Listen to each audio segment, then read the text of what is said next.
Good morning all. In this video, we will discuss AC fundamentals. In the previous classes, we discussed DC circuits, DC fundamentals. Basics of DC. So I'm going to ask you the question now. What is the difference between AC and DC? AC is alternating current, and then DC is direct current, and AC is having frequency, but DC there is no frequency because there is a constant, right? And AC, the cycle changes positive, negative alternatively, but in DC there is no change in cycle. It's flat. And AC we can not store, but DC we can store by using batteries. So basics of AC fundamentals. In this lecture video, definitely we are going to discuss how the AC power supply will generate, single phase AC power supply, and also how the waveforms will appear if you generate the electricity, and some definitions like time period, frequency, also like instantaneous values. That also we are going to discuss here, and average value, RMS value, form factor, peak factors, and phasor representation of alternating quantities. So we will discuss one by one now.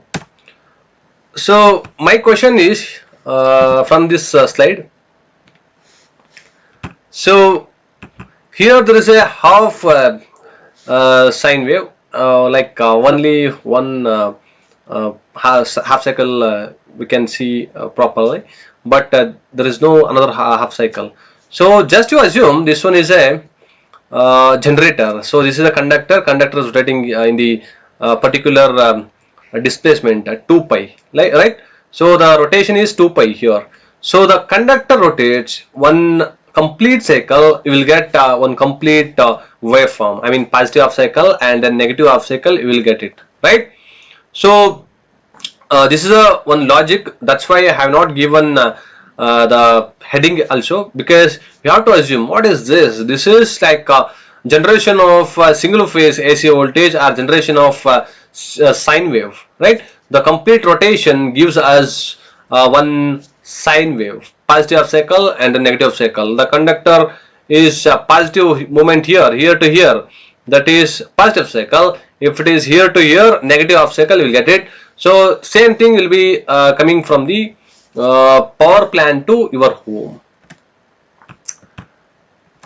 See module 1b, the AC fundamentals and generation of sinusoidal voltage, definitions and frequency of generated voltage, cycle, time period, instantaneous value. This is one sine wave, right?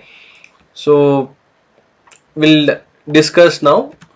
First one, generation of AC voltage or generation of a sine wave form, right? Just to assume there is a magnetic field is present from north pole to south pole. These flux lines, right? So 1, 2, 3, 4, 5, 6, 7, 8 flux lines will be there. You can see the picture.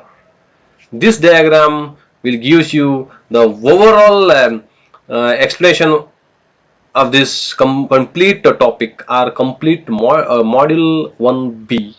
There is a north pole to south pole, magnetic field is present. In between we placed not some conductor, only one conductor. Okay, only this one is a reflection. 1, 2, 3, 4, 5 is a reflection. Okay, so here the conductor is parallel to the field. There is no induced EMF. So see here 0. Before discussing how the sine wave is exerting or how the conductor moves, first we must know Faraday's laws and Fleming's right hand rule and Lenz's law and dynamically induced EMF and statically induced EMF. Okay, and one by one I'll be giving you now. First one is Faraday's first law. When conductor cuts the magnetic field, EMF is induced, right? And Faraday's second law, rate of change of flux linkage, that is d phi by dt, is directly proportional to average induced EMF, right? E is equal to d phi by dt, or E is equal to n into d phi by dt, or E is equal to minus n into d phi by dt if it is Lenz's law opposes cause producing in it. That is Faraday's law. Next we have Fleming's right hand rule and then left hand rule. The Fleming's right hand rule, all the fingers, I mean like 3 fingers are perpendicular to each other. Thumb shows motion of the conductor and 4 finger shows magnetic field, and middle finger shows induced EMF. That is Fleming's right hand rule. What about the Fleming's left hand rule? These 3 fingers, I mean thumb, 4-finger and middle finger are mutually perpendicular to each other, right? Thumb shows motion of the conductor, and also the middle, 4-finger shows magnetic field, and the middle finger shows induced current, right? That is Fleming's left hand rule. So right hand rule, the difference is thumb same and 4-finger is same. Motion of the conductor, magnetic field must be there. And next we have middle finger, that is induced EMF for Fleming's right hand rule, and in left hand rule induced current. Keep it in your mind. That dynamically induced EMF, statically induced EMF. Dynamically induced EMF, conductor is rotating, field is stationary. For example, you can say motor, right, or generators. And statically induced EMF, field is rotating, conductors are stationary, I mean winding is stationary. Example, I can say the transformer, right? So let's move on to the figure which we are using in the PPT. So the conductor is present over here. If it is parallel to the field, 0 induced EMF in this position, okay, in this position. And if it is perpendicular to the magnetic field, more flux lines will cut and more induced EMF, right? See, maximum induced EMF because of conductor cuts more magnetic field. That is here, this point, peak point. And next we have another one conductor, another rotation. This is only one conductor, okay, keep it in your mind, only one conductor, just one complete rotation, like one circle rotation, okay. 180 degree it comes, definitely the 0, and again 90 degree, so negative here, more induced EMF in the negative of cycle, and 360 again parallel to the field, again 0. So this is a complete one cycle, right? So this is a generation of AC voltage. So for your understanding purpose, I have taken another figure. Here there is a north pole to south pole magnetic field is present. These are the conductor. ABCD is a placing of conductor, and these are the flux lines from north pole to south pole. Here north pole to south pole there is a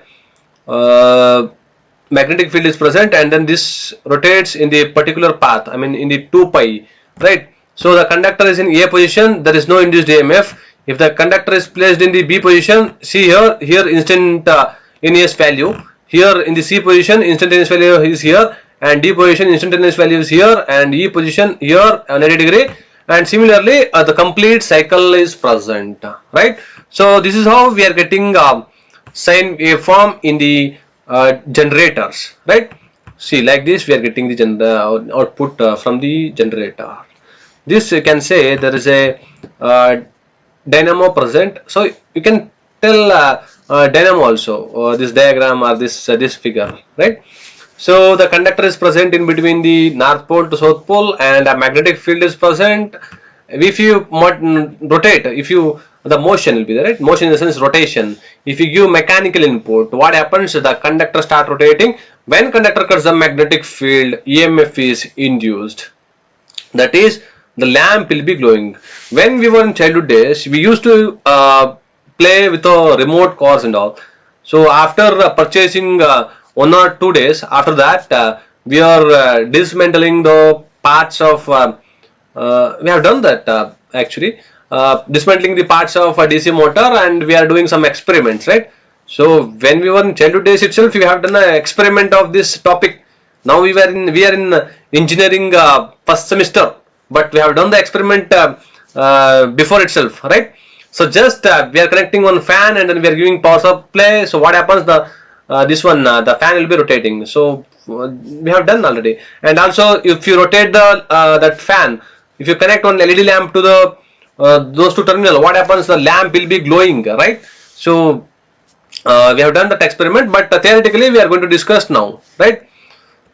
And next we have a definitions of alternating quantities. We have time period, number of complete cycle. I mean time taken for completing one cycle, complete half cycle, and another one half cycle. I mean complete positive cycle, complete negative cycle, and peak to peak value plus m to minus m, and frequency, number of cycles per second, and here amplitude, maximum value of alternating quantities, and also instantaneous values. There is a alternating quantities at a particular instant, right? So that if you want a definition, you can take like this: amplitude and time period, instantaneous value, frequency. Okay, and the angular frequency, if you want, omega is equal to 2 pi by t. That is, the 2 pi is complete one cycle, and then time taken is t. So omega is equal to 2 pi of f is equal to 1 by t. Okay, thank you. Next video we'll discuss continuation part of this sinusoidal waveform.